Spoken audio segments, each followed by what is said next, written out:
October 1999. Tom Farmer shakes hands with executives from the Ford Motor Company. £1 billion. He built this from a single garage on a back street in Edinburgh, and now it belongs to someone else. He walks out a billionaire. And at that exact moment, Kwik Fit stops being his. The name stays above the door. It's still there now. But in the 26 years since that handshake, the business Tom Farmer built has passed through 5 different owners, been valued at £1 billion, then a third of that, then sold again, then again.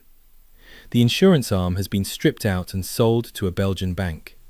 The BBC has investigated the company's practices 3 times, and the man himself went back to Edinburgh, took £80 million of his own money, and started building garages again, from scratch, at 60.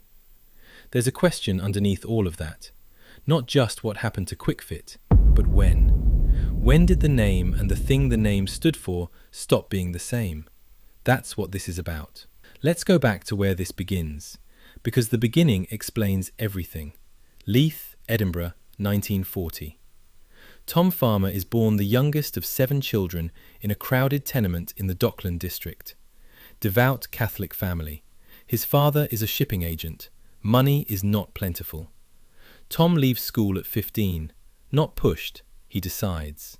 He takes a job as a stores boy at a local tyre company, and he notices something that will run through every business decision he ever makes. Customers in the garage trade are treated badly, overcharged, kept waiting, talked down to. The whole industry runs on the assumption that you know less than they do. He files that away. By his early 20s, he's a salesman at a Goodyear subsidiary. In 1964, aged 23, he rents a former greengrocer's shop in Edinburgh and opens a discount tyre store, one of the first of its kind in Europe. He calls it Tyre and Accessories Supplies. 5 years later, he sells it for £450,000. He retires to California. California lasts 6 months. His wife, Anne, married in 1966, the person he will credit without qualification for every success he ever has, delivers the verdict over dinner. She didn't marry him to spend every hour with him. He's following her round the supermarket with his own trolley. The idea that a service business can be branded like a consumer product, that trust, presented confidently and consistently, is itself a competitive advantage. He already knew garages were broken. Now he knows how to fix them in a way people will remember. April 16th, 1971, MacDonald Road, Edinburgh. The first Kwik Fit centre opens. The instinct he brought back from California, that trust could be a brand, would make Kwik Fit worth £1 billion. It would also make it exactly the kind of asset someone else would want to own. In 1974, just 3 years after opening the first centre, Tom Farmer sells Kwik Fit to G.A. Robinson, a publicly listed company. He receives £750,000 and a board seat. Several months later, Robinson is in trouble. Farmer bras back control, pays less than he received, strips out the failing parts, starts again. What that episode gives him, a stock market listing he didn't arrange himself. A handful of shops in the Netherlands, his first international presence, acquired accidentally through someone else's overreach.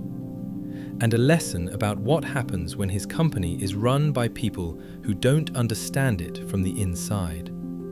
He bought it back once. He will try again. The second time, he'll have the money and the intent. He still won't get it. The concept is simple. Exhausts, tires, brakes, priced before any work starts. Drive in, fix it, drive out. Watch what they're doing, know what it costs. Back on the road in an hour. In a British garage in 1971, that is genuinely radical. The trade had run on opacity for decades. Farmer's insight is that opacity isn't just a customer problem, it's an opportunity for whoever's willing to do the opposite. Within 3 years, 14 outlets. He calls his employees his people. Not staff, not workforce, people. His first real employer had treated him with care, and he'd worked harder because of it. He never forgot that. The model runs on volume over margin. Tires wear out, exhausts corrode, brakes degrade. These aren't things people plan for. They're the things that catch you out on a Tuesday afternoon. Kwik Fit wants to be the first name that comes to mind. The garages made the brand famous, but the brand was building something else. Every visit created a record. Name, address, car, mileage, service history. By the mid-1990s, Kwik Fit has a database of 4 million annual customers, and the car insurance market is in structural upheaval. Direct brokers are approaching customers rather than waiting for them. Farmer looks at the database and sees what it actually is. In May 1995, Kwik Fit Insurance launches. Within 2 years, Britain's 6th largest seller of car insurance. Tom Farmer hasn't just built a garage chain, he's built a data business with garages as the customer acquisition engine. The garages make the company famous, the database makes the company valuable. Those are not the same thing, and that distinction will matter enormously when the selling starts. In 1981, the Kwik Fit Code of Practice is launched. Written standards across every centre. No work without consent, upfront pricing, full transparency. The trust promise codified. And the thing that will eventually be hardest to maintain when the company changes hands. 1984. The first television commercials. Mechanics in overalls doing a Madness-style ska routine. Rhyming couplets. The tagline, "You can't get better than a Kwik Fit fitter." By 1985, prompted brand awareness exceeds 80%. Stop a random British adult on the street, mention car repairs, 8 in 10 have Kwik Fit somewhere in their head. For a garage chain. Farmer is made Scottish Businessman of the Year in 1989, a CBE in 1990. In 1992, a Consumers Association survey of 43 outlets finds 12 recommending unnecessary repairs. He cuts his own salary, intensifies training. By 1994, profits are up 15% year on year. By 1999, £426 million in revenues, £43 million in profits. 2,000 centres across 18 countries. A knighthood. Tom Farmer has built something nobody in the tyre trade thought was possible. So why does he sell? Farmer wants to go further. Eastern Europe, Asia, 5,000 centres by 2005. Ford has the infrastructure to get there. And Ford in 1999 is being run by Jacques Nasser, a CEO with a specific vision. Ford shouldn't just make cars, it should own the entire ecosystem around cars. Servicing, finance, insurance, parts. Kwik Fit fits perfectly. The deal is signed. Ford pays $1.6 billion. Farmer stays on as chairman and CEO. He personally receives around £125 million. On paper, the perfect outcome. What nobody in that boardroom knows, NASA's vision is going to collapse. Ford's European operations are struggling. A recession is building. Then comes the Bridgestone tyre recall. Ford Explorers blowing out on American highways. Fatalities. Federal investigations. By October 2001, NASA is gone. William Clay Ford takes over. The ecosystem vision ends the moment NASA leaves the building. Kwik Fit had been NASA's acquisition. With NASA gone, nobody at Ford particularly wants a garage chain. In January 2002, they put it up for sale. They paid $1.6 billion. They say they take $1 billion. They won't get that either. This is the sale that looked like the ultimate victory. It was actually the beginning of the identity loss. When Ford puts Kwik Fit on the market in early 2002, Tom Farmer tries to buy it back. He resigns from the company in February. The Bank of Scotland is rumoured to be backing a bid. Farmer and associates are circling. It doesn't happen. In August 2002, CVC Capital Partners acquires an 81% stake for approximately £330 million. Ford takes a $500 million after-tax charge. Ford thought it was buying an automotive ecosystem anchor worth $1.6 billion. CVC thought it was buying a well-branded garage network worth £330 million. 4 years, one company. The gap between those two prices is the story of what had already changed. Under CVC, the business stabilizes. In 2005, CVC sells to PAI Partners, a French private equity firm, for £800 million.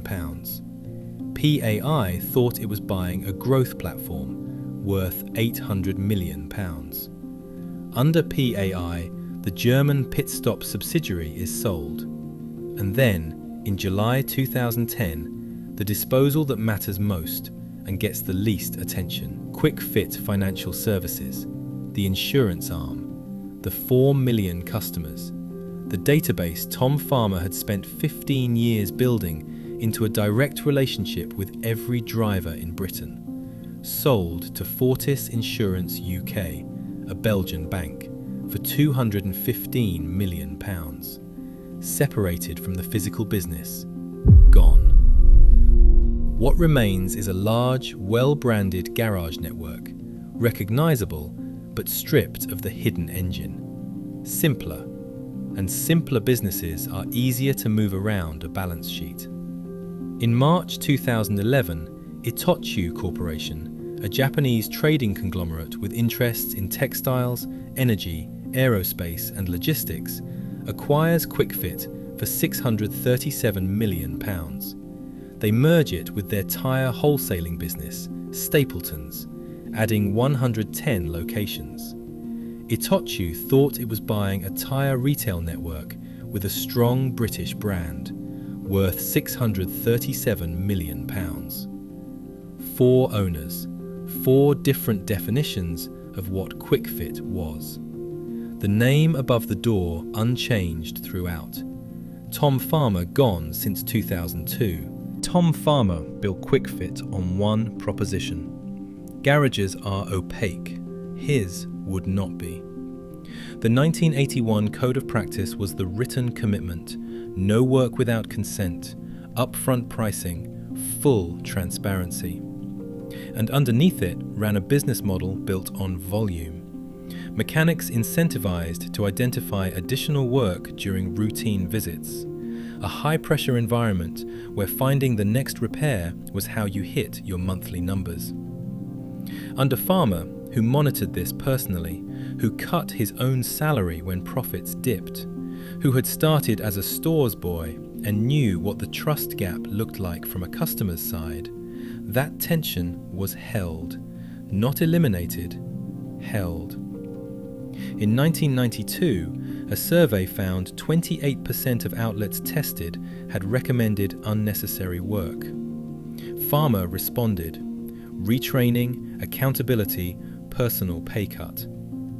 But a training program doesn't resolve a structural tension, it suppresses it.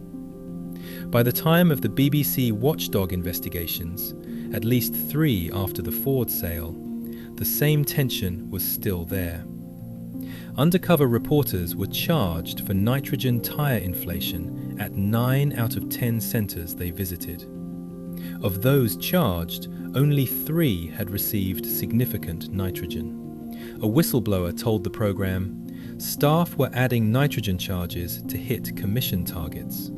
Kwik Fit apologised. Retraining announced. But the accounts from customers told a consistent story. Probably the worst service I've seen for a long time. Tracking adjustments not requested. 4 tyres recommended days after an MOT elsewhere.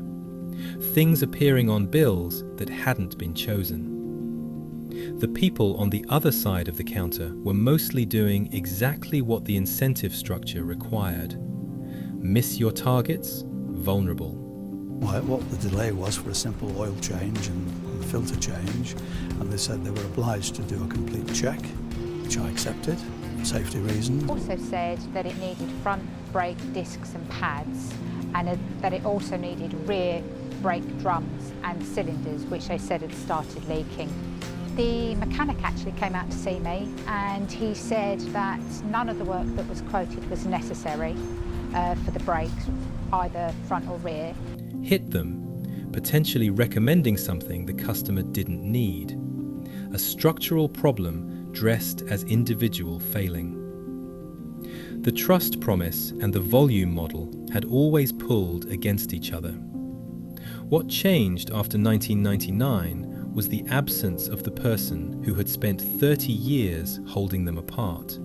By knowledge, by personal accountability, by the fact that he'd once been on the other side of that counter himself. When Tom Farmer left, the management of that tension left with him. Tom Farmer does not retire in 1999. He tries. It doesn't work. In 2003, 4 years after selling Kwik Fit for £1 billion, he opens 3 tyre and repair centres in Edinburgh. His own money. £80 million of it. He calls it Tyres and Wheels Auto Care. Later renames it Farmer Auto Care. Grows it to 21 centres across central Scotland. He is 63 years old, worth over £100 million. Building a chain of garages in the city he grew up in, because he doesn't know how to be anything other than the person who does this. His philanthropic work continues. Education, healthcare, youth development, at a scale few British business people of his generation match. He chairs the trustees of the Duke of Edinburgh's award for a decade, the first Scot to receive the Carnegie Medal for philanthropy. He steers Hibernian Football Club through 28 years of ownership before selling his stake in 2019. Anne Farmer dies in 2023 after 57 years of marriage. Tom Farmer, who credited her without reservation every time he was asked about the secret of his success, survives her by less than 2 years. Sir Tom Farmer dies at his Edinburgh home on 9th of May 2025. He is 84 years old. Kwik Fit issues a statement. He will always be a towering figure in the industry. His entrepreneurship built the foundations on which they stand today. His influence is still felt by the team. After 26 years of other owners, the influence outlasted the ownership. As of 2026, Kwik Fit operates around 630 centres across the UK under the Itochu umbrella. Profitable, resilient. The brand recognition built by those 1984 television commercials has proven more durable than any single ownership structure. That is genuinely remarkable. A name built by one person in one city over one career has outlasted every attempt to redefine it. But Kwik Fit was never just a garage chain. It was a proof of something. A proof that a trade built on distrust could be rebuilt on the opposite. That if you were honest and fast, and you actually cared whether the customer came back, you could win. Tom Farmer built that proof personally. He enforced it personally. He was the reason the code of practice meant something rather than sitting in a filing cabinet. That version of Kwik Fit, the one where the promise and the business were held together by the same person who built both, closed somewhere between 1999 and 2002. No announcement, no ceremony. The sign stayed up. The centres stayed open. The jingle still runs in the heads of people who are now grandparents. 4 sales, 1 name. A database sold to a Belgian bank. A founder starting over from scratch in his 60s. The brand survived. Tom Farmer's Kwik Fit did not. That's the pattern this channel exists to follow. The great British names that rose from nothing and quietly slipped into other hands. If you want to see more of them, subscribe, and we'll see you on the next one.